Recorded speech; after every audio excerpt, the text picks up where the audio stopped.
오늘은 잠언 29장 18절 말씀을 토대로 하나님의 비전을 따르는 교회라는 제목을 가지고 하나님 말씀을 함께 나누겠습니다.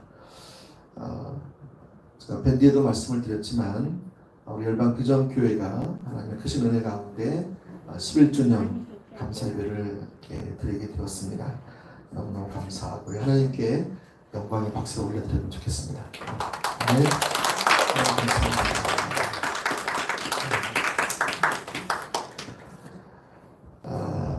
이번 11주년 창립 예배를 준비하면서 테마를 감사와 영광 이렇게 두 단어로 정했습니다.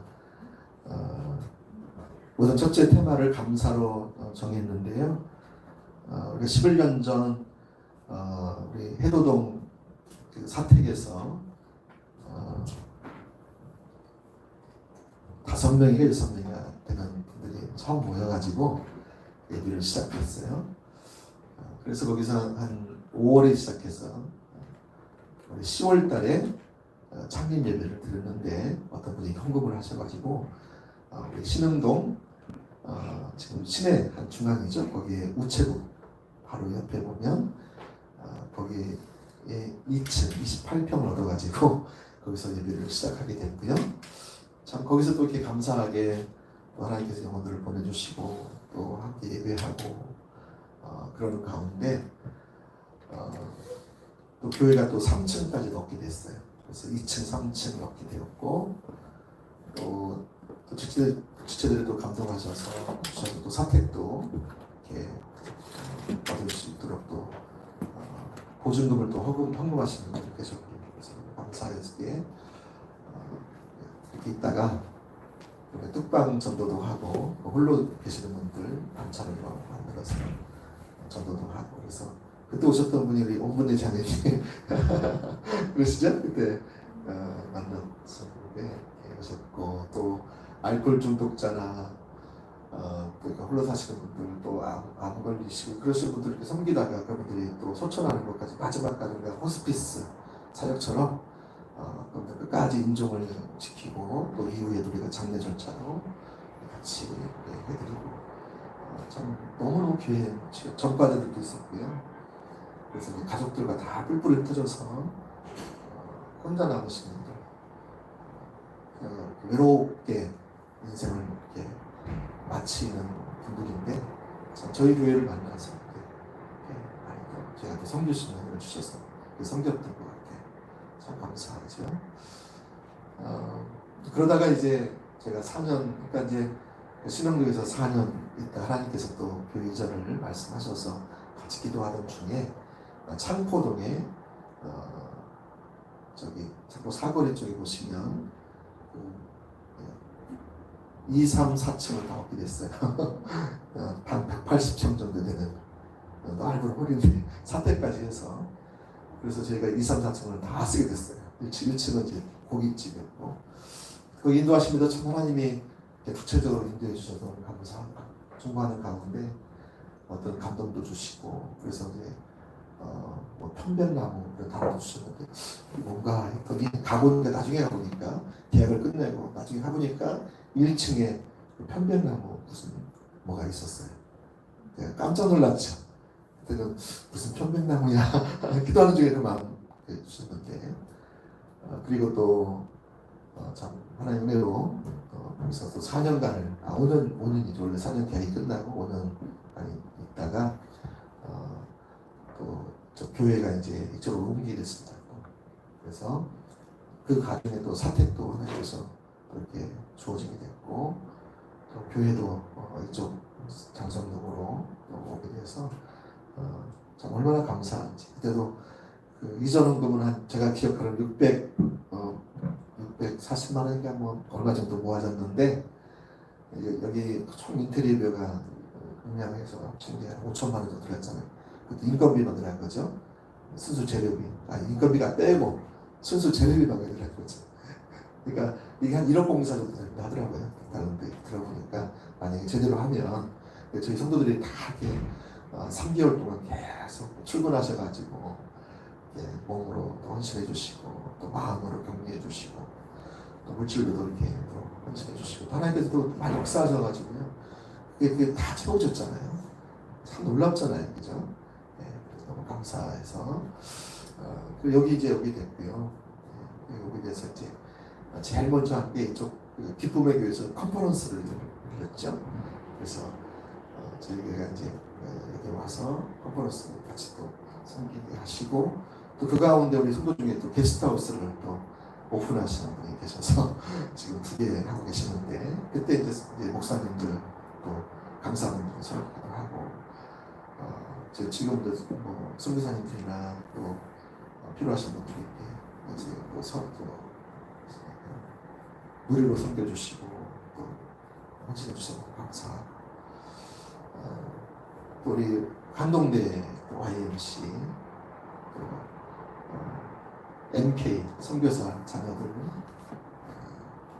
선교지에 접촉할 수 있도록 길을 열어주셨고 그래서 감사하고 또 MK 아이들도 섬길 수 있는 길을 더 주실 것 같은데 하나님께서 그 하나하나가 하나님의 전적인 은혜였고 인도하심이었고 우리가 순종할 때에 그렇게 뒷받침하시면서 하나님이 살아계시다.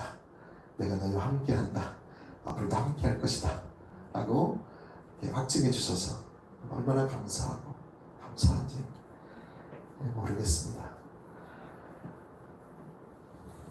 오늘은 그래서 작년 11주년을 맞이해서 우리가 하나님께서 우리 교회를 또 인도에 오셨고 인도에 가시고 또 앞으로 인도에 가실 건데 정말 우리가 중요한 것 하나는 하나님의 비전을 따라가는 교회가 되어야 될 때에 그렇게 하나님이 함께 하시고 또 함께 하실 것이고 또 앞으로도 하나님께서 열방 비전교를 통해서 놀랍게 시대에 행하실 일들을 행하실 것이다. 그런 확신이 들게 되더라고요. 그래서 오늘 주제를 하나님의 비전을 따르는 교회라는 제목으로 함께 정했습니다.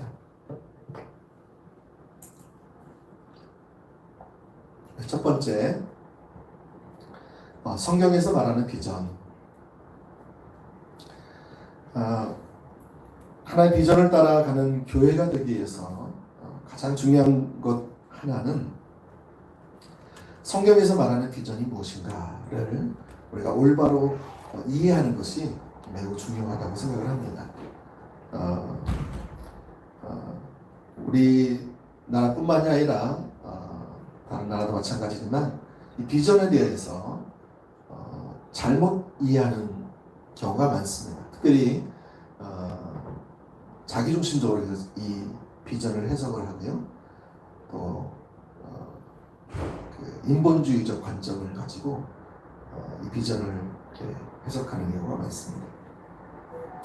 그래서 우리는 나름대로의 목표와 계획을 세우고 그것을 하나님을 위한 것이든 자신을 위한 것이든 세우고 그것이 하나님의 비전이라고 믿고 그것을 이루려고 열심히 기도하고 또 헌신하고 노력하고 그래서 하는 것이 이제 하나님의 비전이다 라고 생각을 하는 경우가 많습니다. 이 같은 경우는 비전이 땅으로부터 나오는 것이고 비전이 사람에게서도 나온 비전이 되는 거죠. 그런데 성경에서 말하는 비전은 그 출처가 땅이 아니고 사람이 아니고 하나님으로부터 온 것입니다. 그래서 성경에서 말하는 비전이 뭐냐? 그것은 하나님의 비전이다. 하나님으로부터 나오는 비전이다. 그래서 오늘 함께 읽은 그 본문 말씀에도 보시면 묵시가 없으면 하나님의 백성이 방자히 행한다 그랬습니다. 묵시라는 표현이 우리 킹제임스 버전에 보면 비전으로 나와 있습니다. 그래서 비전이 없으면 하나님 백성들이 방자히 행한다, 망한다 이렇게 표현되어 있고요. 영적 리더십을 쓴 헨리 브렐감의 목사님도 거기서 비전에 대해서 그 잠언서 29장 18절 말씀을 통해서 묵시라는 단어를 비전이다라고 동일하게 말하고 있습니다.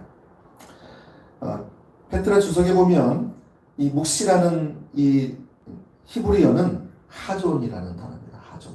그래서 이 용어는 일반적으로 선지자들을 통하여 계시된 하나님의 뜻을 가리킬 때 사용되었다.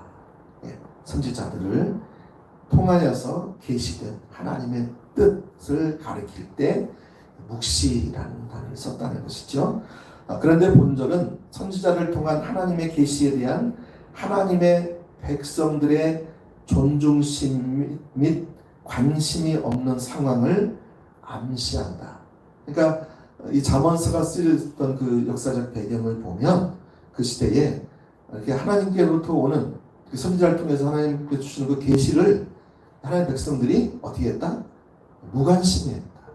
소홀히 여겼다. 라고 표현하고 있습니다. 어떻게 할 수 있느냐? 그것이 바로 그 18절에 옆에 보시면 뒤에 하반절에 보시면 뭐라고 되어 있죠? 율법을 지키는 자는 복이 있느니라. 그래서 율법은 하나님의 계시, 하나님의 비전, 묵시라고 표현할 수 있겠죠. 그래서 이것을 그 당시의 백성들이 하나님의 계시를 듣지만 그것을 소홀히 여기고 또 거기는 아예 관심도 없는. 여러분 요즘에 하나님 백성이라고 말하지만 하나님 비전에 대해서 관심이 없고요. 비전이 좋은 거다 생각을 하는 걸 알지만 그것이 구체적으로 나의 삶 가운데 무엇이 우리가 살고 있는 시대 가운데 그 비전이 무엇이며 또 거기에 내 삶을 드리고 내 시간을 드리고 내 재능을 드리고 내 물질을 들여서 그것을 이루어가려고 하는 사람들은 매우 적습니다. 왜냐하면 하나님의 비전이라는 그 자체가 벌써 이렇게 모호하기 때문에 그렇습니다. 계시하면 어렵잖아요. 그렇죠?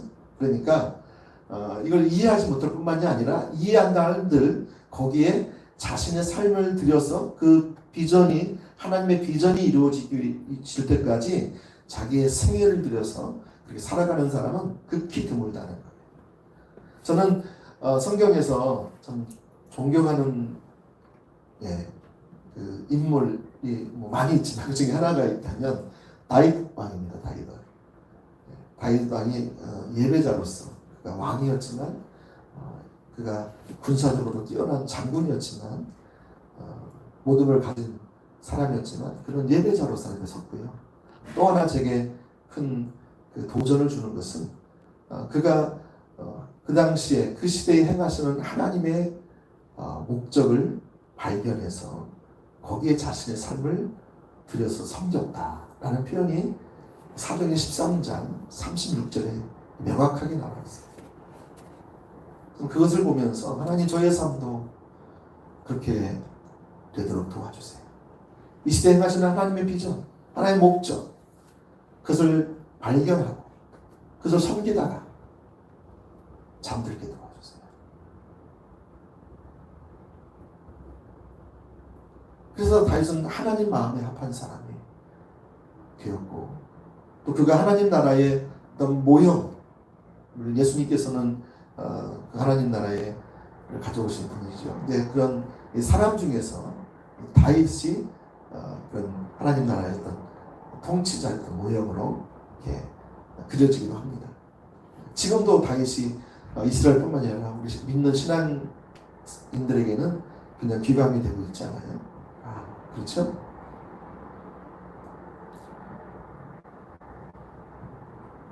오늘 그래서 잠언서 29장 18절 말씀을 보면 하나님의 비전을 모르니까 방자히 행한다 라고 말씀합니다. 그럼 방자히 행한다는 것은 뭐냐? 이 원어에 보니까 벌거숭이가 되다, 또 멸망하다라는 뜻이 있습니다. 다시 말하면 구약의 이스라엘 백성들은 아수르와 바빌론에 의해서 그들은 완전히 벌거벗김을 당하였죠. 그들을 향해서 그들 때문에 멸망하게 됐죠. 나라가. 그리고 그들의 주권을 완전히 빼앗깁니다. 그 이유가 무엇이었냐? 그 이유가 여러분이 그 대선지서 소선지서를 쭉 읽어보시면 아시다시피 명확하게 나오는 게 뭐냐면 이 북이스라엘 왕국과 남유다 왕국이 왜 멸망하게 됐느냐? 그것은 바로 비전을 보지 못했기 때문입니다. 예수님 당시에도 왜 바리새인들이 왜 그 시대가 멸망하고 있었냐? 왜 로마군에 의해서 처참하게 도리에 돌 하나도 남지 않는 어마어마한 심판을 당할 수밖에 없었냐? 그 아주 중요한 이유를 하나님의 비전을 몰랐기 때문이라고 말합니다. 성경 어디에 있냐? 그러면 좀 시간이 많이 걸리니까 다 설명할 수는 없지만 분명합니다.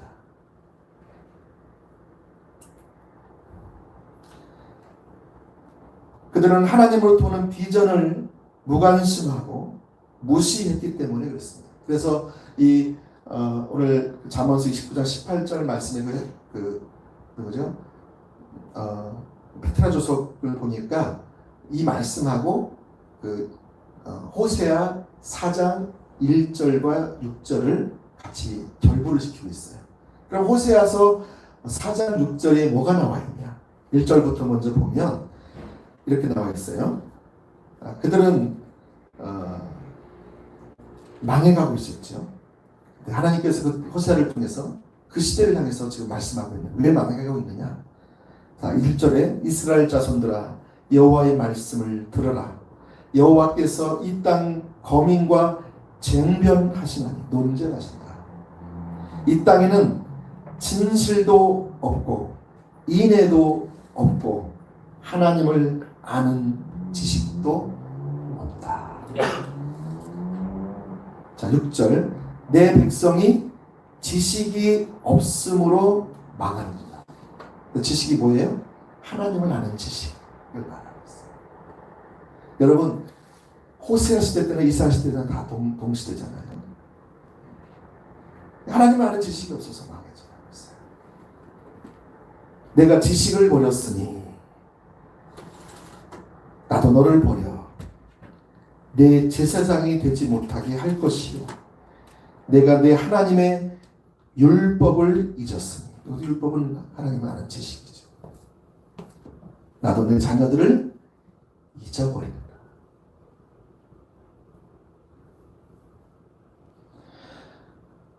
여러분 이게 바로 아까 묵시가 없으면 비전이 없으면 백성이 방자해 행한다는 이 묵시 비전 이게 무슨 말이냐면 이게 바로 하나님을 아는 지식과 같은 의미로 쓰인다.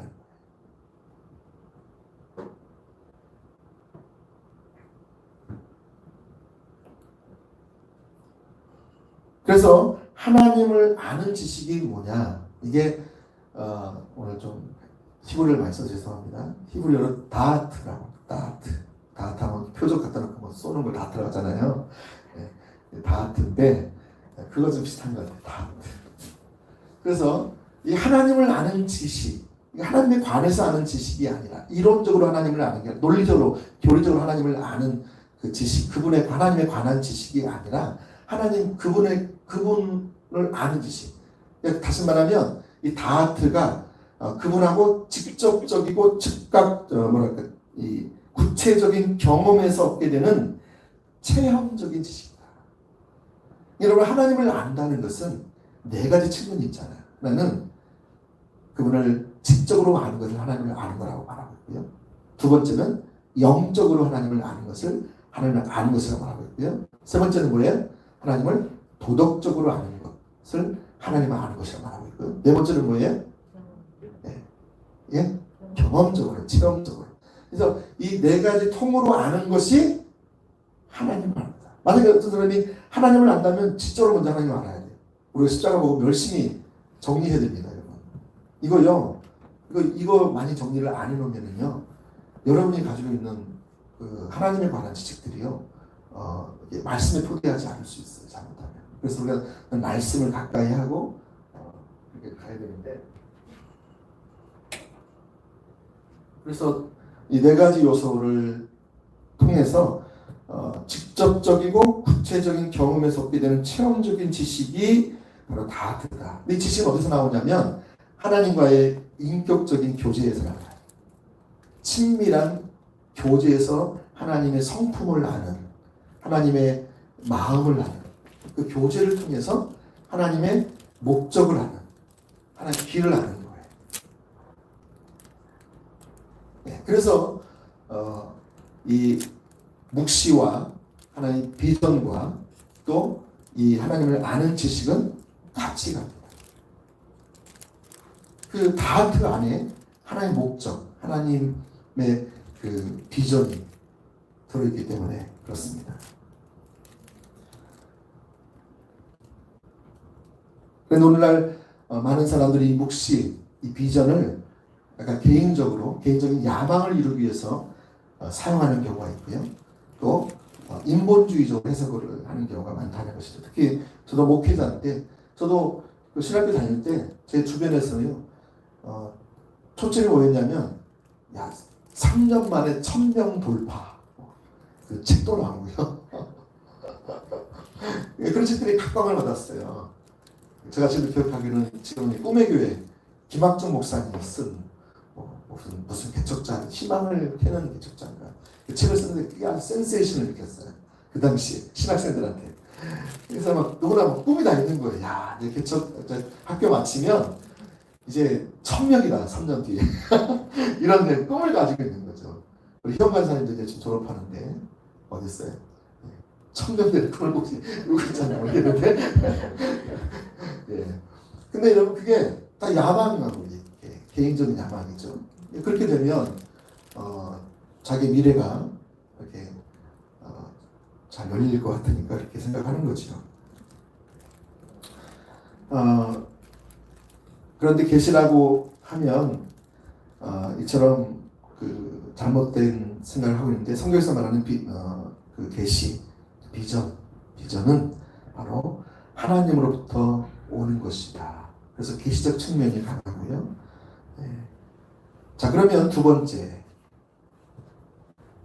참다운 비전이 뭐냐 했을 때 한번 같이 읽어볼까요? 시작.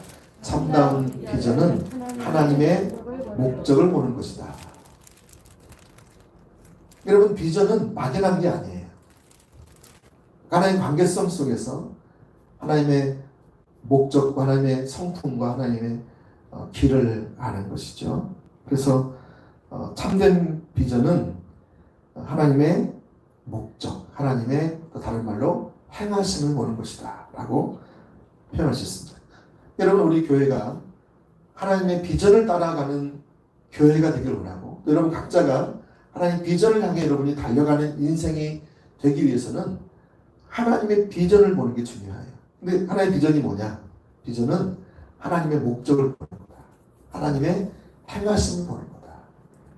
여러분, 예수님께서는요, 이 세상에서 33년을 사시면서 자신을 위해 살지 않으셨죠. 그분은 하나님을 위해 사셨고 하나님을 위해 자신의 삶을 드렸죠. 그러면서 그분의 삶과 사역의 중점적인, 가장 그분이 핵심적으로 그분이 기도하고 또 하나님께 묻고 또 하나님의 인도를 따라가면서 가장 중요하게 하셨던 게 뭐냐면 하나님의 비전이었어요. 하나님의 목적을 아는 거였어요. 그래서 예수님은 아침으로 저녁으로 기도하다가 말씀 보시다가 묵상하시다가 예배드리다가 하나님의 행하심이 보이면, 하나님의 목적이 선명하게 클리어하게 딱 흘리게 되면 거기에 자기의 삶을 드렸어요. 그래서 예수님은 그 요한복음 4장인가요? 거기에 보시면 나의 양식은 아버지 뜻을 이루는 것이다 그랬잖아요. 그렇죠? 아버지의 목적을 이루는 것이다. 아버지 뜻을 이루는 것이다. 나는 사람을 기쁘게 하려고 하지 않는다. 나는 하나님을 기쁘게 하려고 한다. 아버지 뜻, 아버지의 목적을 이루는 데 있어서, 그래서 예수님은 자기 목적을 위해 살지 않으셨어요. 자기를 기쁘게 하지 않으셨어요. 하나님만 기쁘시게 하기 원했고, 하나님 뜻을 알기를 원했고, 하나님의 목적을 늘 보기를 원했죠. 그래서 성경이 말하는 비전은 우리가 하나님을 위해 세운 원대한 비전, 원대한 계획이 아니라, 참다운 비전은 하나님이 하나님의 목적 혹은 행하시는 것을 우리에게 비추시는 것입니다. 예, 아멘. 이처럼 하나님이 우리에게 주신 비전이 없으면 하나님의 백성은 어디로 가야 하는지, 무엇을 해야 하는지를 모른 채 방향 없이 달려가는 거예요. 방황하는 거예요. 신앙생활을 하는데 방랑자가 되는 거예요. 그럼 방랑자, 서부의 방랑자는 뭐가 있어요? 권총이 있어요. 광야의 무법자. 그래서 하나님을 따라가면서 이 비전을 모르면 막 총을 막 쏴대는 거예요. 그러니까 상처를 많이 주기도 하고 상처를 또 받기도 하고 무법자가 되면 뭘 해야 할지 무엇을 해야 할지 모르는 거죠. 하긴 해요. 열심히 뭔가를 해요. 기도도 하고요. 성경도 묵상하고요. 또 모임 있으면 한 번도 안 빠지고요. 열심히 한다니까요. 근데 목적이 없어요. 영적 리더십 책에 보면 그 비전의 출처가 뭐냐면 비전의 그 출처가 잘못된 것을 얘기하는데 그 중에 하나가 뭐냐면 산이 있으니까 산을 올라가는 거예요. 에베레스트 그 산을 등반을 하는 사람이 있는데 그 사람이 왜 산을 올라갑니까? 왜 그렇게 가족도 있고 또 미래도 지금 젊은데 해야 할 일도 많은데 왜 이렇게 산을 오릅니까? 그랬더니 산이 있으니까. 그러다가 그 인터뷰하고 나중에 이 사람이 실종돼가지고요. 나중에 가보니까 냉동이가 죽은 다음에 얼음을 꽉꽉 먹겠어요. 그 죽음이 무슨 의미가 있을까요? 그러니까 산이 있으니까 올라간다는 거예요. 무작정. 혹시 여러분 가운데 그런 분은 안 계십니까?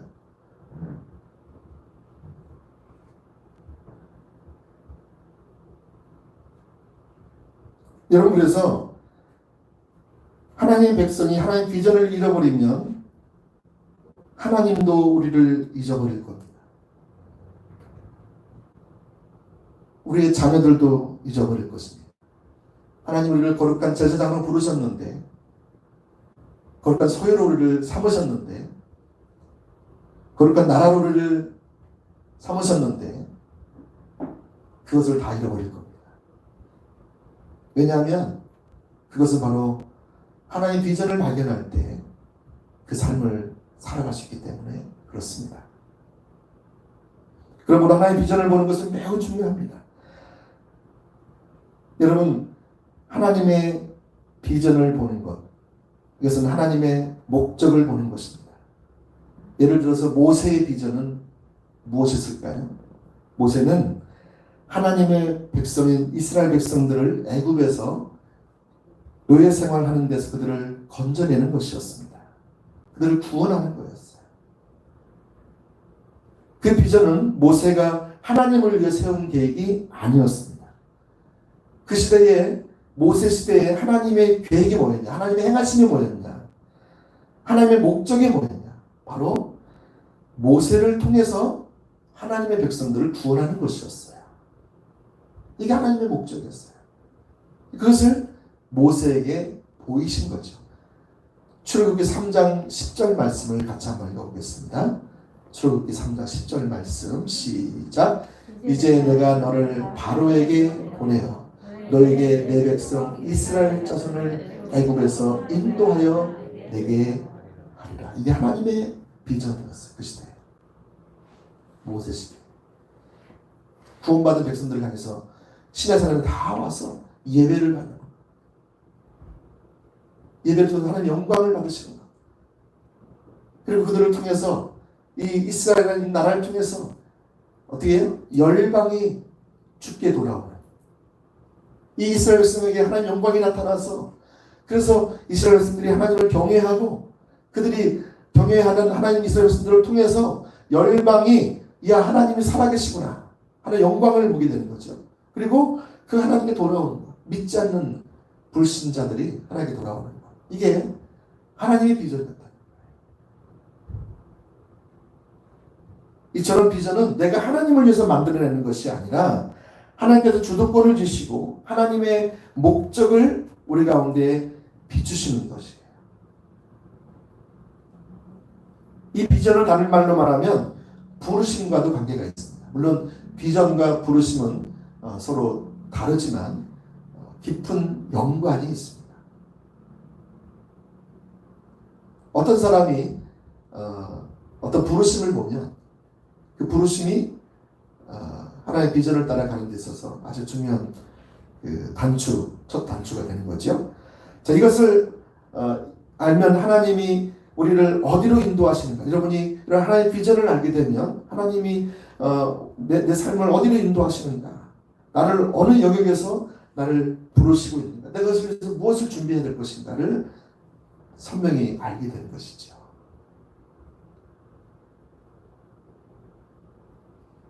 또한 노아의 경우도 마찬가지입니다. 노아 시대에 하나님의 계획이 뭐였습니까? 죄악이 가능한 인류. 그래서 하나님이 사람을 지은 것을 후회하셨어요. 한탄하시면서 내가 이 세상을, 죄악이 가능한 이 세상을 내가 물로 심판할 거다. 이렇게 말씀하신 거죠. 그래서 그런 계획을 가지시고 하나님은 노아를 통해서 새 인류를 다시 시작하는 것. 이것이 하나님의 계획이었어요. 이 계획을 위해서 하나님이 노아에게 뭘 말합니까? 방주를 지라고 그러죠. 그렇죠? 이게 하나님의 목적이었죠.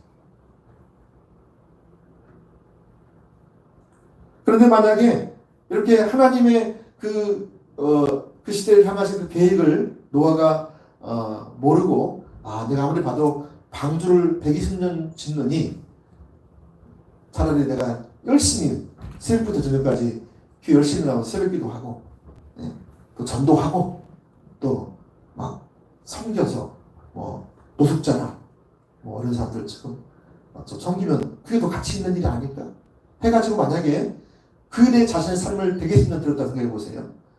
그러면 여러분 하나님의 뜻이 이루어졌을까요? 노아를 통해서 하나님의 뜻을 이루려고 하셨는데 하나님의 뜻이 이루어졌을까요? 안 이루어지죠.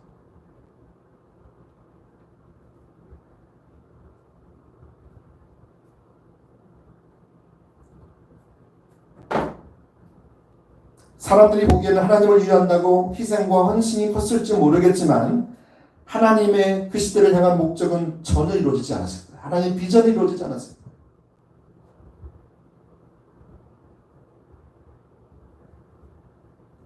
여러분, 그러면 노아가 존재하는 이유가 성취되지 않을 것입니다. 노아를 창조하시고 노아를 하나님의 때가 돼서 그를 구원하시고 그에게 소명을 주셨어요. 콜링하셨어요. 근데 콜링을 하긴 거기까지는 잘 받았어. 그는 열심히 살아왔어. 기도를 안 하는 것도 아니고 말씀을 안 한 것도 아니고 봉사를 안 한 것도 아니고 전도를 안 한 것도 아니었어요. 그런데 하나님의 비전을 이루는 삶을 못 살았다. 그 존재 이유가 완전히 이루어진 거예요.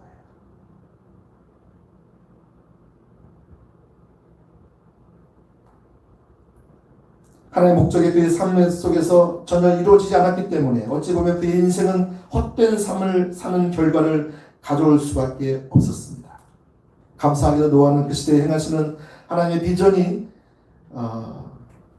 바로 자신의 비전에 자신의 삶을 들여서 하나님의 뜻을 이루는 삶을 살았다고 성경은 확증해주고 있습니다. 히브리서 11장 7절 말씀을 보시면 이렇게 나와 있습니다. 믿음으로 노아는 아직 보지 못하는 일에 경고하심을 받아 경외함으로 방주를 예비하여 그 집을 구원하였으니 이로 말미암아 세상을 정죄하고 믿음을 쫓는 의의 후사가 되었느니라. 노아는 하나님의 비전을 보고 거기에 방주를 짓는 거기에 120년을 자기 인생을 다 올렸어. 사람들에게 손가락질하고 이 벌건 대낮에 비 한 방울 나오지 않는 이 낮에 무슨 방주를 짓냐, 무슨 홍수가 난다고 그러냐, 조롱하고 비웃고. 근데 하나님의 비전이 너무 명확하기 때문에 다른 데 돌아볼 시간이 없는 거예요. 이렇게 자기 삶을 거는 거였죠.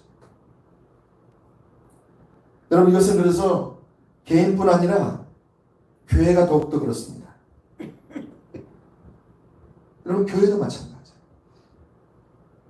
하나님께서 이 시대 가운데 일하시는 최소 단위가 뭔지 아십니까? 교회입니다. 개인이 아니에요. 하나님은 교회를 통해서 하나님의 목적을 계시하시고 거기에 순종하면 그 교회를 통해서 하나님의 목적을 이루어 가십니다. 아멘? 저와 여러분은 그 하나님 그리스도의 몸의 지체로 교회로 저를 부르셨잖아요. 그렇죠? 자, 세 번째로 넘어가겠습니다. 자, 이처럼 성경에서 나오는 하나님의 비전을 살펴봤고요. 또 두 번째는 하나님의 참된 비전이 뭐냐? 뭐라고요? 하나님의 목적을 아는 것이다. 하나님의 행하심을 보는 것이다. 라고 말씀드렸어요. 이제 세 번째는 뭐냐? 이 교회를 향한 하나님의 목적은 뭘로만 이루어진다고요? 하나님의 길로만 이루어진다. 이게 아주 중요합니다. 교회를 향한 하나님의 목적은 하나님의 길로만 이루어진다. 그래서 길이라는 말은 방법이라는 표현을 바꿔 쓸 수 있습니다. 그래서 하나님의 방법으로 이루어진다. 하나님의 목적은. 여러분, 그래서 교회적으로도 비전을, 하나님의 비전을 알고 이해하는 것이 매우 중요합니다. 왜냐하면 하나님이 각 교회를 부르시되 하나님의 목적을 두시고 교회를 세우시거든요. 열방 비전 교회만 하더라도 2010년 하나님의 열방 비전 교회를 세워서 오늘까지 숨가쁘게 인도에 오셨습니다. 11년이 됐는데 하루아침에 달려온 것 같아요. 하나님 너무너무 함께 하셔서 감사합니다. 열방 비전 교회를 세우신 하나님의 목적과 의도를 알아야 우리가 그 하나님의 행하심의 하나님의 목적에 동참할 수가 있습니다. 비전은 부르심이라고도 할 수 있지만 부르심과는 좀 다른 개념입니다. 아까 말씀드렸죠. 콜링, 부르심하고 또 하나님 비전은 다릅니다. 성경. 그런데 이 부르심 안에서 이제 비전이 발견됩니다. 비전은 하나님의 비전은 우리의 존재의 이유입니다. 만약에 우리가 이러한 하나님의 부르심을 인식하지 못하고 일반적으로 교회가 생각하는 이 교회가 사람들을 더 많이 모으기 위해서 재정적으로 더 많이 확보하기 위해서 세상에 이름을 드러내기 위해서 그렇게 해서 교회가 운영되어 나아가서 교회가 성장할지는 모르겠지만 우리가 하나님의 의중과 의도와 하나님의 비전, 하나님의 목적을 깨달아 그곳에 함께하지 않는다면 그 교회는 존재 가치를 잃어버릴 겁니다. 아까 노아처럼 뭔가 열심히 해. 나름대로 열심히 해. 최선을 다해. 나라의 비전과는 전혀 상관없어요.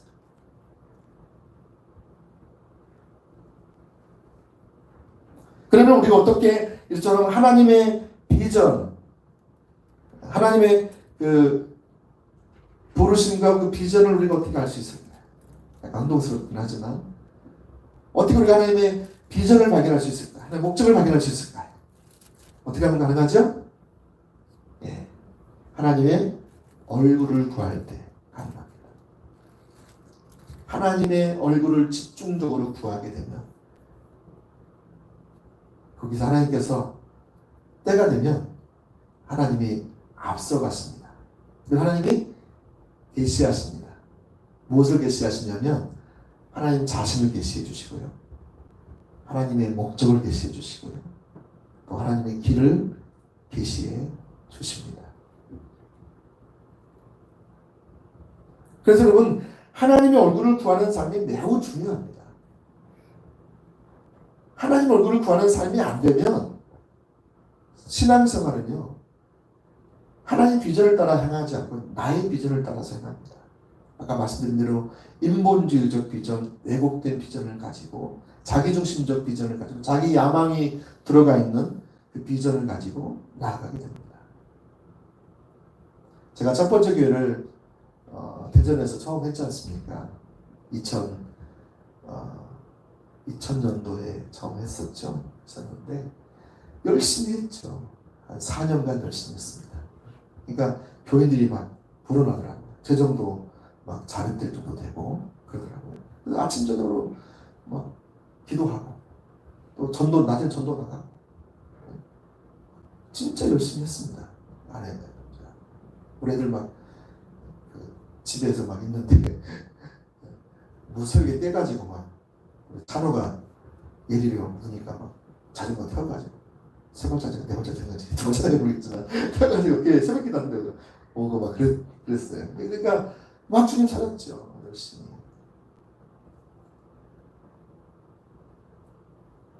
하나님 주신 비전도 분명히 있었죠. 근데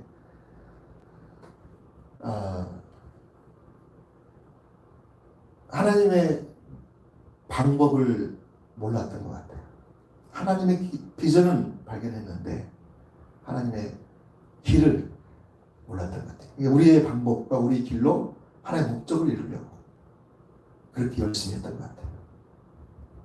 그렇게 했었던 것 같아요.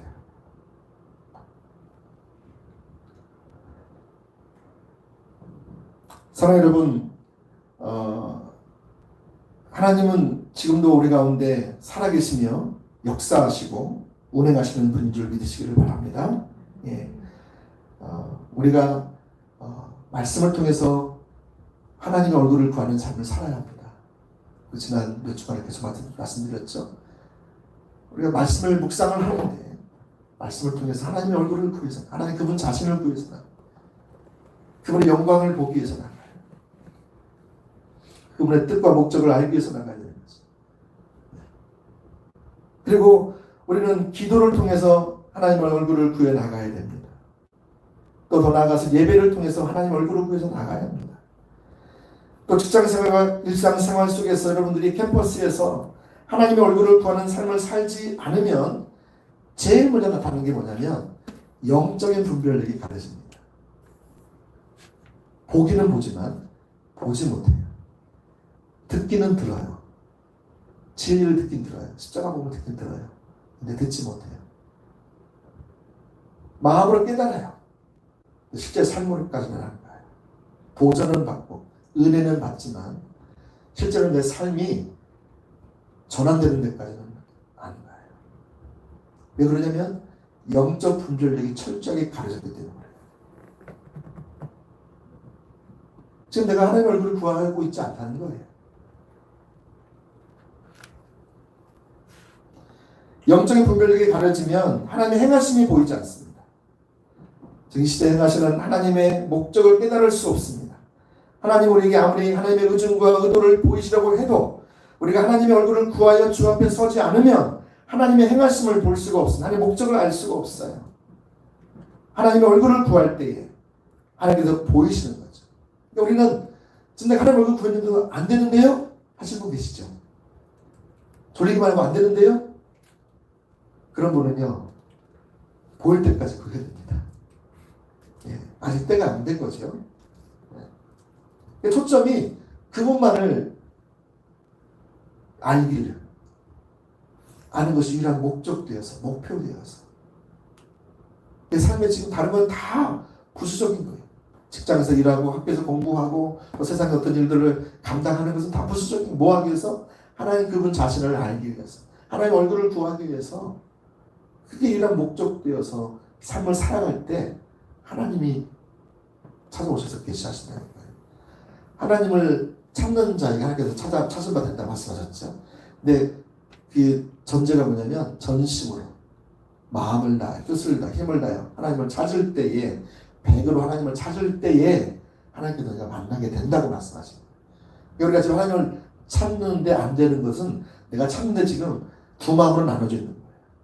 그것도 중요하지만 다른 것도 해야 돼. 그래서 다른 것이 뭐가 또 바쁘고 뭐가 있으면 이걸 또 포기해버리는 거예요. 그래서 하나님 얼굴 구하는 게 아니에요. 이거 구하는 거지. 이게 중요한 거예요.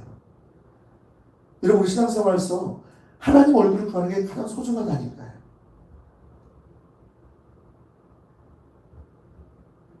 그래서 최근에 지난주 우리 청년부도 같이 십자가 복음 1, 2권을 마치고 소감을 얘기했어요. 근데 그 중에 한 청년이 그러더라고요. 자기는 안 하려고 했대. 어제까지 안 하려고 했대. 근데 하울 예배를 참석하는데 하나님께서 그 마음을 주시더래요. 네가 앞으로 하는 공부보다. 자기는 공부도 해야 되고 뭐도 해야 되고 막 너무 바쁜 거예요. 그러니까 이제 이거 십자가 공부 하게 되면 도저히 시간도 안 날 것 같고, 그래서 이제 그만두리라 하고 딱 정하고 왔는데, 금요일에 하나님 얼굴 구하는 예배를 딱 드리는데 자기 우선순위가 잘못된 게 보이는 거죠. 하나님 말씀하신 거예요. 그러니까 자기 삶을 조정한 거죠. 하나 행하심에 안 보이면은요, 행하심 하나의 목적이 안 보이면요, 하나님 목적을 보고 따라가는 사람 보고 따라하면 돼요. 다 볼 필요는 없어요. 보셔가지고 분별력 있는 사람은 하나님 목적이 안 보일 수도 있거든요.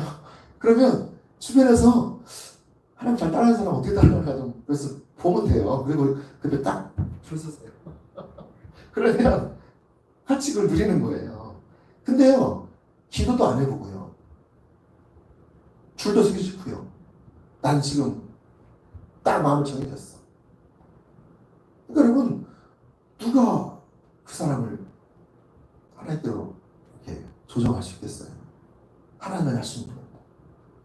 마음을 자기가 다 정해놔 버렸어. 합리적으로 사고를 가지고 내가 지금 이럴 때 이렇게 해야지. 그걸 딱 다 정해놨어요. 우선은 다 정해놨어. 하나님 말씀하셔도요, 끄떡 안 하는 거예요.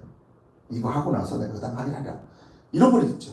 안 한다는 게 아니라 하긴 하는데 두 번째 하겠다는 거예요. 아니요.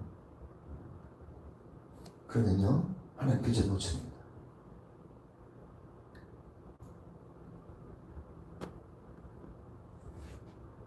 모든 걸 걸어야 돼요. 하나님 말씀하시면 내가 모든 대가를 지불하고 다 순종하겠다라는 그 각오가 있어요. 그래야 보는 자가 더 보게 돼요. 만약에 거기에 상황과 환경과 내 형편과 뭐 물질도 안 되고, 근데 하나님 말씀하셨어. 근데 내가 거기에 순종해보세요. 조정을 해보세요. 하나님, 제가 거기에 순종하게, 조정하게 도와주세요. 제 인생을 그리 딱 돌려요. 그러면요, 놀랍게 하나님께서요, 그 다음 걸 또 보이세요.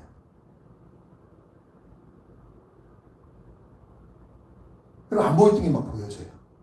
근데 거기까지 발을 안 디디면, 삶을 조정을 안 하면 안 보여요. 누가 얘기하면 그거 누가 모르나? 다 알지. 본인은 안 가본 거예요.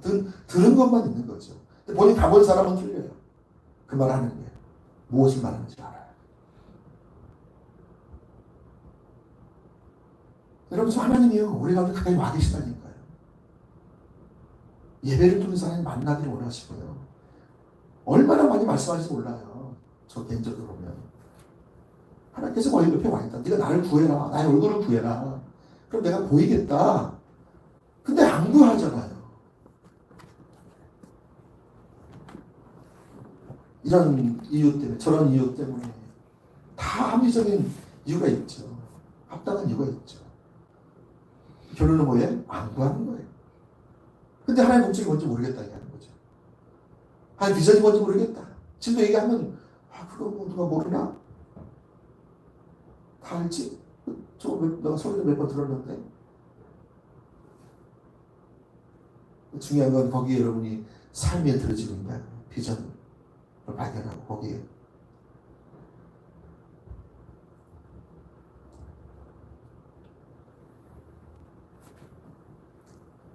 여러분, 교회가 하나님 얼굴을 구하는 삶을 살게 될 때에 하나님의 비전을 더욱 보이십니다. 저는 성령부 안에서요, 하나님께서 부흥을 보내주다 말씀하시고 그 부흥을 통해서 하나님 하시겠다. 교회 전체적으로 또 교회 밖으로까지 넘치게 하시겠다. 이 나라 열방까지 그 일을 하시겠다 하시는데요. 저는 부흥이 먼 데 있는 줄 알았어요. 큰 데 있는 줄 알았어요. 근데요, 아주 이게 숨겨져 있는 거예요. 저는 청년부 안에 그게 있는 걸 발견했어요. 하월의 예배 가운데 그게 있는 게 발견돼요. 그걸 갈망하는 사람은 그걸 보게 돼 있어요. 하나님 부흥이 어떻게 우리 가운데 와 있고, 청년부 안에 어떻게 와 있고, 그걸 어떻게 일하실까? 정말 그게 사실이야? 갈망하고요, 사모하고요, 어떤 대가를 지불해서라도요, 그 자리에 있는 거예요. 그러면 하나님 때가 눈치끌려 오셔가지고요, 하나님 딱 깨닫게 하세요. 보이세요. 보는 사람은요, 더 보게 돼요. 더 삶을 드리게 돼요. 그럼 이 사람이요, 하나님 비전을 따르는 인생이 되죠. 그런 사람들이 교회 가운데 중직들이 돼 있어야 되죠. 하나님 말씀하시면, 목적이 보이면 거기 자기 삶을 드리고, 자기 시간을 드리고, 재능을 드리고, 물질을 드리고. 다른 사람 볼 때는 뭐 그렇게까지 해야 되냐, 뭐 이해도 안 된다 하지만, 그런 사람들이 주축이 돼 있어야 이 열방 비전 교회가 하나님의 비전을 따르는 교회가 될 수 있어요. 하나님의 비전을 전혀 놓지 못한 채 합리적인 생각을 가지고,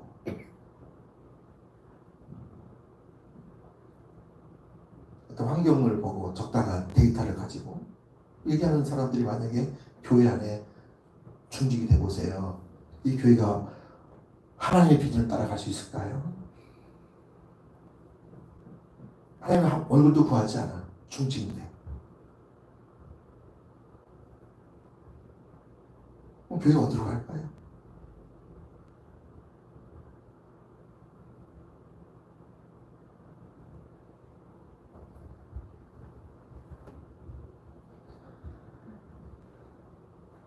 여러분, 우리가 이처럼 하나님의 얼굴을 집중적으로 구하게 되면 하나님께서 우리에게 하나님 자신과 목적과 의중과 의도를 행하심을 보이시는 줄 믿으시길 바랍니다. 아멘. 하나님의 비전을 보는 것이 매우 소중합니다. 우리가 하나님의 비전 가운데 있을 때 하나님께서 뒷받침하십니다. 하나님 뒷받침이 있어요. 우리가 우리의 힘으로 이루는 게 아니에요. 하나님의 비전을 보고 내가 80년간 최선을 다해서 거기에 동참하고 삶을 드리면 하나님께서 하나님의 일을 이루어 가시죠.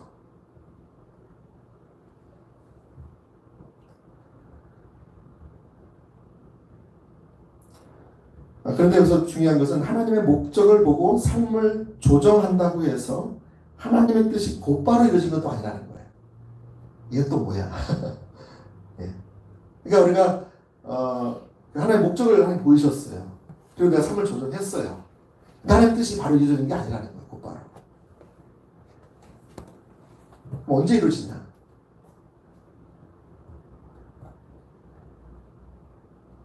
여러분, 하나님의 목적이 보여질 때 우리가 삶을 다해 조정하여 대가를 지불하고 동참하면 하나님께서 하나님 때가 되면 하나님의 방법을 보이세요.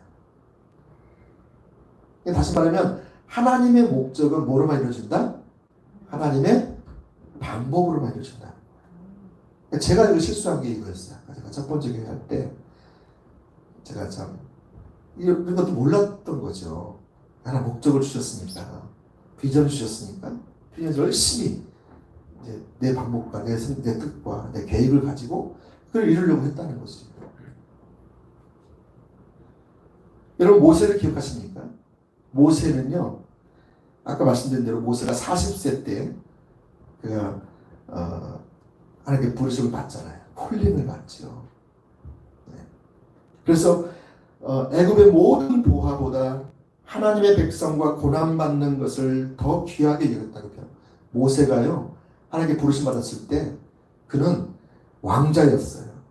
그렇죠? 네. 근데 왕자였는데 왕자를 버리고 세상의 모든 권력, 부요함, 네. 그것을 다 버리고 그 당시 노예로 전락되어 있는 히브리 민족의 한 사람으로 자기가 선택하는 것, 그거요 쉬웠겠습니까? 어려웠죠. 믿음으로 그랬다고 하거든요. 근데 여러분 보세요. 그렇게 왕의 보좌보다 소중히 여기면서 그를 행했는데요.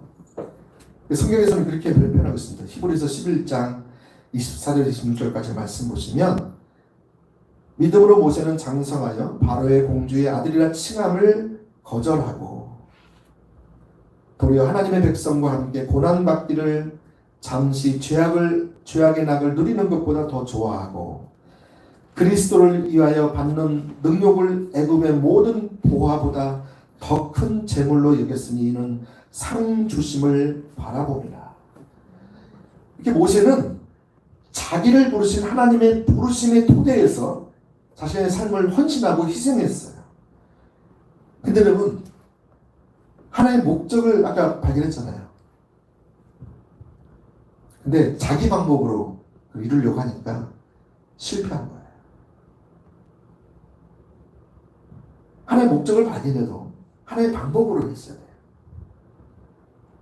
여러분 사실 우리가 하나의 목적을 받아도 우리가 하나의 방법을 언제 보이시냐면 그러니까 하나님의 그 때가 언제냐면 하나님의 방법을 보이실 때가 때예요.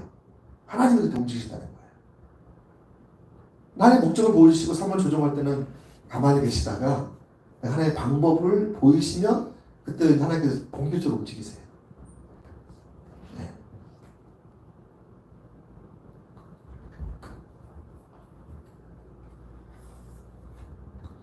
이제 모세가 40세 부르심 받고 그렇게 해서 나라와 민족을 위해서 이스라엘 민족을 위해서 자기가 삶을 들여서 열심히 했더니 자기 방법으로 사람을 죽였어요. 살인자가 된 거예요. 그리고 도망자가 된 거예요. 40년간을 광야에서 완전히 묻힌 이름이 다 모세라는 이름이 완전히 묻히고요. 완전 무기력하고 무능한 사람으로 40년 동안 자기가 완전히 내려진 거죠. 80세가 되었을 때 40년 동안 광야에서 푹 썩고 나니까 자기 모든 것을 다 포기하고 옛날에는 말에도 들어가고 그랬는데 이제 하나님 부르시니까 뭐라 그런 거예요? 모세에게 가라고 하니까 하나님 모세가 나는 어린아이다. 말을 못하는 어린아이다. 이래 나오잖아요. 네? 여러분 그럴 때 주님이 오셔서 주님이 자신을 알리시고 애굽에서 그들을 건져내어서 아브라함한테 약속하신 가나안 땅에 그들을 들이시고 이 백성을 하나님의 백성으로 세우실 하나님의 목적을 알리셨어요. 그리고 이것을 통해서 어떻게 이룰 거냐면 구체적으로 그 방법을 계시해 주세요. 자, 네가 가서 어떻게 해야 되냐 말이면 일단 훈련을 시키는 거죠. 자, 지팡이 던져봐라. 지팡이 던졌어요. 하나님 안 보는 데서. 그랬더니 지팡이가 뱀이 됐어요. 그리고 이제 좀 이따가 다시 사람들 많이 있을 때 던져봐라. 던져도 뱀이 되는 거예요. 꼬리를 잡아라. 꼬리 잡으면 물리잖아요. 나한테 못 잡을 텐데 못을 잡잖아요. 나중에 바로 앞에 가서 또 던지잖아요. 그러니까 훈련을 시켜요. 하나님께서 지금 그 하나님의 목적을 이루실 때 구체적인 방법을 얘기하시는 거예요. 너는 가서 바로 왕을 만나도 혼자 가지 말고 장로들을 데리고 가라. 이렇게 해라. 구체적인 방법을 얘기해 주잖아요. 하나님이요. 그 방법대로 하니까 그 함께 하셔서 결국에는 200만 명을 데려고 사람 한 명도 안 죽이고 자기 자원으로 할 때, 자기 계획으로 할 때는요 살인자가 됐잖아요. 도망자가 됐잖아요. 인생 40년을 다 거기에 다 쏟아부었거든요. 근데요 이제 하나님의 방법을 알게 되니까 하나님의 목적을 알게 되니까 하나님의 목적을 따라서 하는 길을 알게 되니까 하나님 하십니다. 하나님 때가 되는 거죠. 하나님 움직이시는 거예요. 그래서 열방비전교회가 하나님의 목적을 아는 것도 매우 소중하고요. 그래서 우리의 삶을 조정해야 합니다. 두 번째는 하나님의 목적을 안다고 해서 조정했다고 해서 끝난 게 아니라 하나님의 길을 구체적으로 이 일을 어떻게 이룰까요? 해야 됩니다. 여러분 혹시 하나님 인도를 따라서 하나님 비전을 보고 달려갔는데 안 이루어졌다. 그러면 물어보셔야 돼요. 내가 하나님 음성을 잘못 들었는지, 아니면 하나님 때가 아닌데 내가 먼저 내 방법으로 내 때에 내가 앞서가진 않았는지, 또 하나님의 그 방법이 하나님의 길이 선명하게 보이진 않았는지 하나님께 물어요. 하나님 뭐가 잘못됐죠?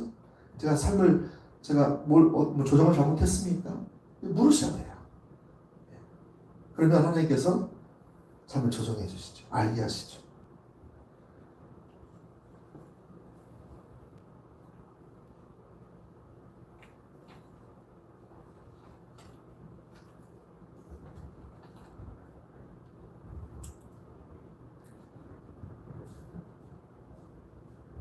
이제 네 번째로 넘어가겠습니다. 자, 네 번째. 그래서 우리는 여호수아와 같은 일꾼으로 세워져야 합니다.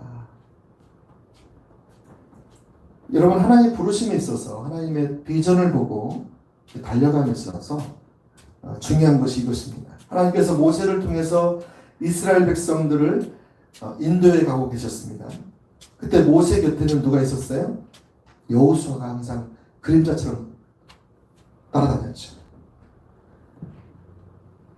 그러니까 이런 부분에서 보면 우리는 한편으로 모세의 곁에 붙었던 여호수아 같이 좀 자라나야 돼요. 우리 삶이.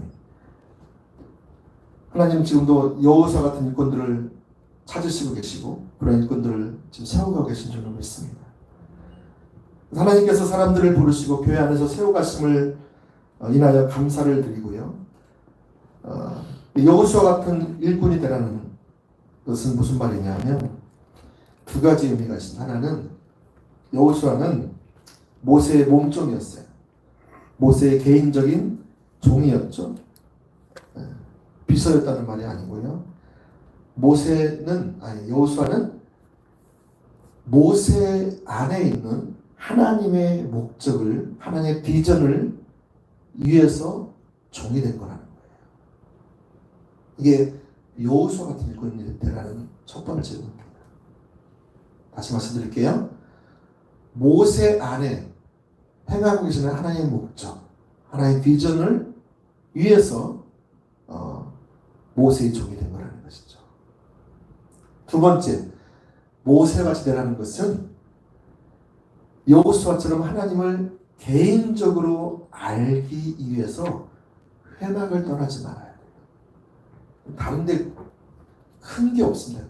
사실 이게 큰 겁니다. 이게 중요합니다. 개인적으로 하나님을 알기 위해서 회막을 떠나지 말라는 거예요.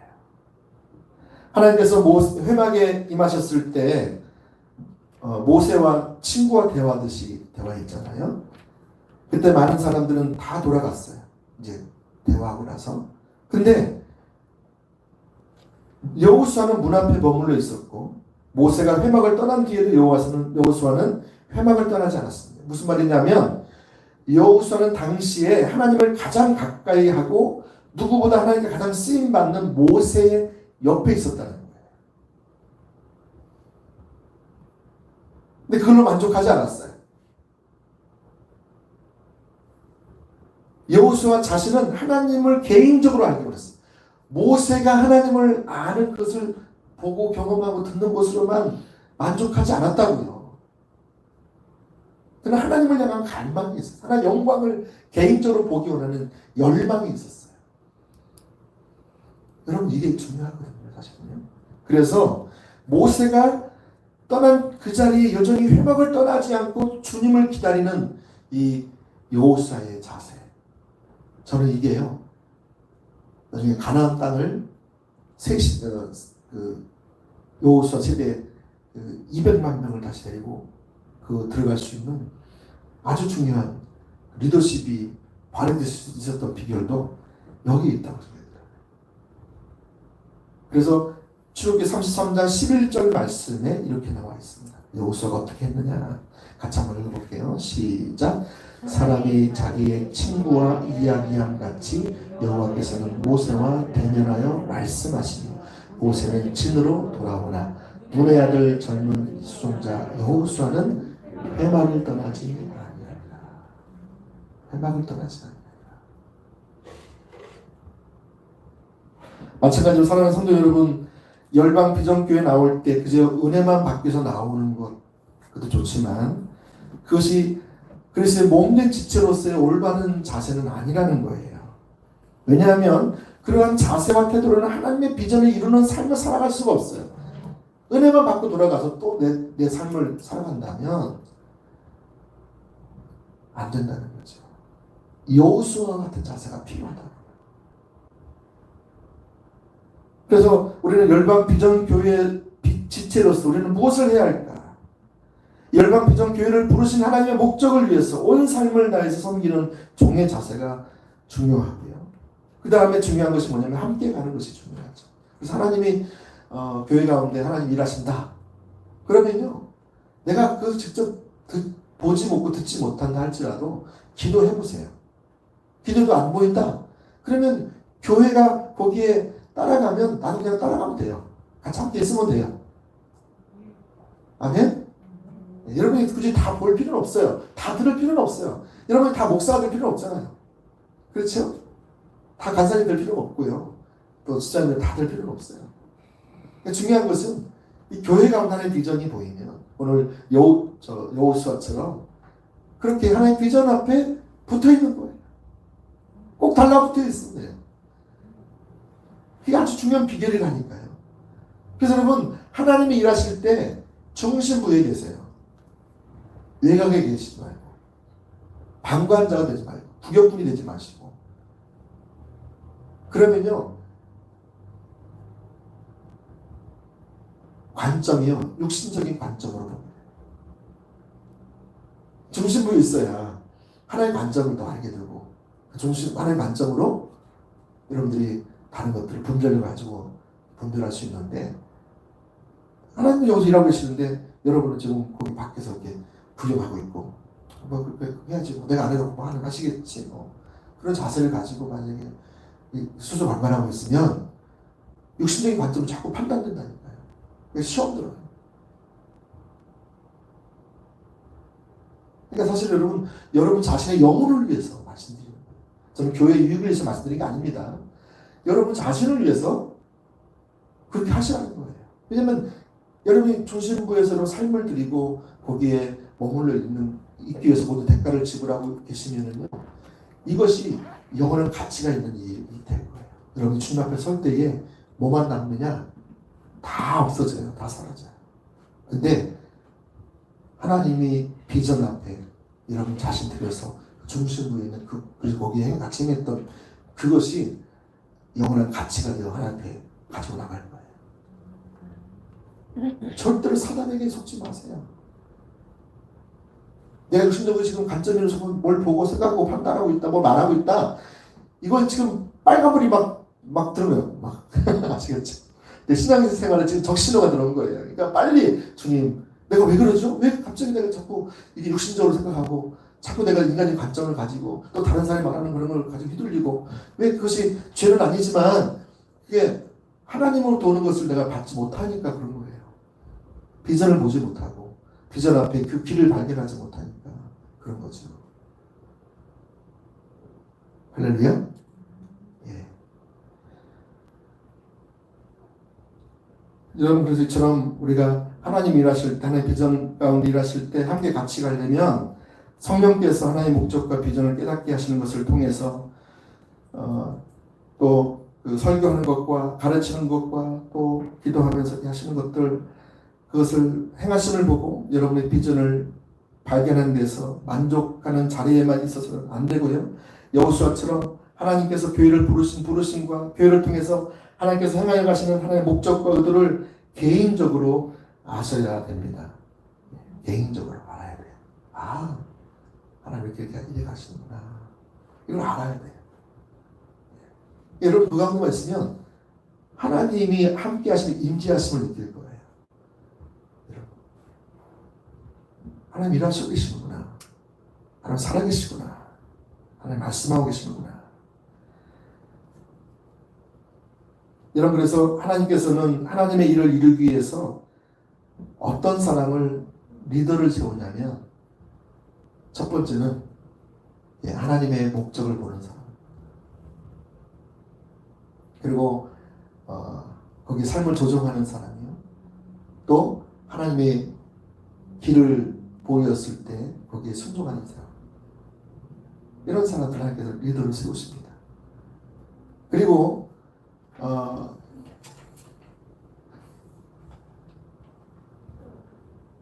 리더를 세운 사람은요, 반드시 주변에 따르는 사람들이 있습니다. 하나님이 리더를 세우시면 사람들이 따르게 되어 있어요. 선한 영향력을 드러내게 되어 있어요. 그래서 하나님의 지금 목적을 보고 하나님의 길을 따라서 가고 있기 때문에 거기 하나님이 함께 하시거든요. 하나님 생명이 함께 하시거든요. 그럼 사람들이 궁금해 하잖아요. 하나님 길을 잘 모르겠어. 하나님 목적을 잘 모르겠어. 그러면 물으러 오는 거죠. 얘기하다가 보면 막 풀어져요. 하나님의 목적을 향해서 하나님 길을 따라가는 사람 옆에 가서 같이 대화하다 보면 내가 가진 어떤 부분들이 막 풀어져. 그러니까 사람들이 더 오게 되는 거예요. 그 사람이 리더예요. 어떤 사람은 직분은 있고 직위는 있는데 사람들이 안 따라. 그거요. 리더 아니에요. 관리자예요. 관리자.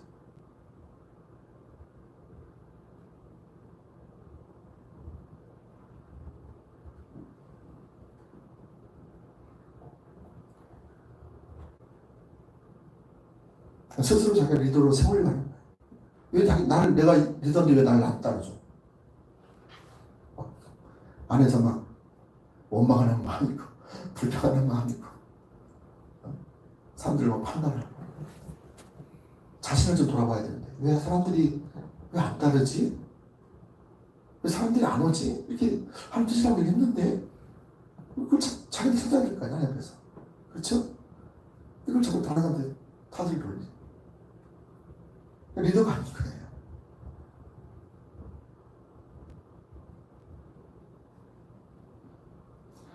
물론 이것은 있습니다. 실질적 리더는 아닐지라도 잠재적 리더가 있을 수 있습니다. 자라는 과정이 있을 수 있죠. 그래서 훈련하는 과정이 있죠. 그래서 리더는 부지런히 그 잠재적 리더 리스트를 뽑아가지고요. 그 사람들을 계속 기도하고 또 때가 됐을 때 이렇게 좀 훈련을 좀 시키는 게 중요합니다. 그래서 그 사람들이 리더로 세워질 수 있도록 지원을 아끼지 말아야겠죠. 특히 청년들 중고등부 같은 경우는 더더욱 그렇습니다. 우리가 그런 기회들을 많이 주고요. 제가 이 교회 안에 예배 안에 우리 청년들도 같이 또 중고등도 같이 하잖아요. 우리 어른들도 같이 하지만 그 이유 중에 하나는 잠재적 리더들이거든요. 아멘. 그래서 우리 교회가 지금 도시와 이 포항 도시와 다음 세대와 열방을 위해서 기도하는데 열방을 부흥을 담아내기 위해서 기도하고 있는데 하나님의 그 일을 행하시기를 위해서 작정하고 계시고 일하고 계시는데 전 최근에 그 지난 주간에 계속 반복적으로 말씀하는 게 뭐냐면 거기에 너희가 물질을 좀 드리라 하는 것 같아요. 다음 세대가 세워지기 위해서 다음 세대의 장학금도 필요하고 그 사역을 위해서도 필요하고 하는데 이미 어떤 분들은 거기 헌신한 분이 많이 계셔서 너무 감사해요. 근데 더 하기를 원하시는 것 같아요. 우리가 정말 하나님의 일이고 하나님 우리 교회를 통해서 정말 이 지역 사회와 지역 교회와 또 우리나라와 열방과 다음 세대 가운데 일하시고 계시고 또 부흥을 보여주고 있다면 우리는 반드시 거기에 우리의 마음이 들어져야 되고 우리의 시간이 들어지고 우리의 물질도 들어야 되고 우리 재능도 들어야 돼요. 그런 거죠. 그래 하나님 일하시죠. 가만히 우리가 기도만 하고 하나님 하십시오. 다음 세대 세우십시오. 일하십시오. 우리 지역교회 일하십시오. 또 캠퍼스 일하십시오. 열방 가운데 성경학교 일하십시오. 기도는 열심히 해. 근데 아무도 동참하지 않아. 그거는요 아닌 거죠. 그게 아닌 게 보이는 거예요. 이게 저부터라도 보이면 저부터라도 순종하려고 하고. 여러분도 기도하시다가 혹시 그런 부분에 마음에 부담이 있으시면 동참하세요. 그게 하나님의 일, 하나님 비전 앞에 동참하는 거거든요. 그리고 하나님의 비전을 따라 살아가는 삶이 되는 거예요. 나는 큰 게 아니고 내 삶 속에서 지금 있는 현장에서 내가 선교사로 나가지 않고 내가 다음 세대를 직접적으로 어떻게 후원하지 못하지만 또 내가 이 도시에 뭐 부흥을 해서 어떤 실제로 기여를 못하지만 내가 지금 주어진 환경에서 주 앞에 반응하는 거죠. 믿음으로. 아멘. 이제 말씀을 뵙겠습니다.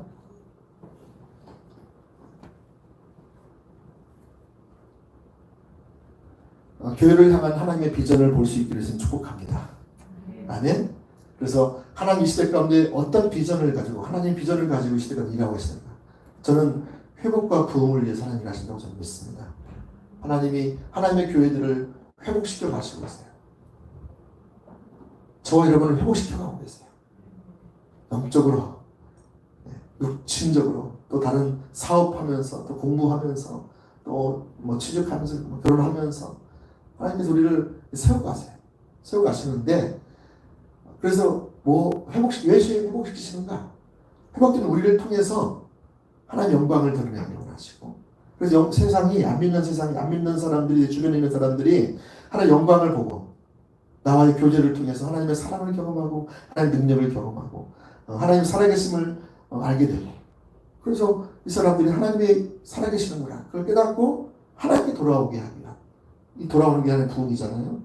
회복은 저와 여러분이 교회가 회복되는 거예요. 교회 회복과 세상이 죽게 돌아오는 이 부흥은 같이 가는 거죠. 하나님 저와 여러분을 지금 회복시키는 이유가 바로 이 부흥을 지금 위해서 하나님이 일하시고 있는 거예요. 할렐루야. 하나님 때가 가까이 오고 있잖아요. 그래서 우리가 나는 나이가 많아서, 나는 뭐 재능이 없어서, 나는 힘이 없어서, 나는 내 나이가 IQ가 낮아가지고 난 직장이 변변찮아서 그런 게 중요한 게 아니에요. 하나님은 여러분의 마음을 보시고요. 하나님 비전 앞에 여러분들이 믿음으로 반응해서 한 발자국 뛰면 그 다음 하나님이 여러분의 삶을 주도해 가세요. 그래서 하나님께서 여러분께 세워가실 줄로 믿습니다. 잠깐 우리 찬양 드리겠습니다.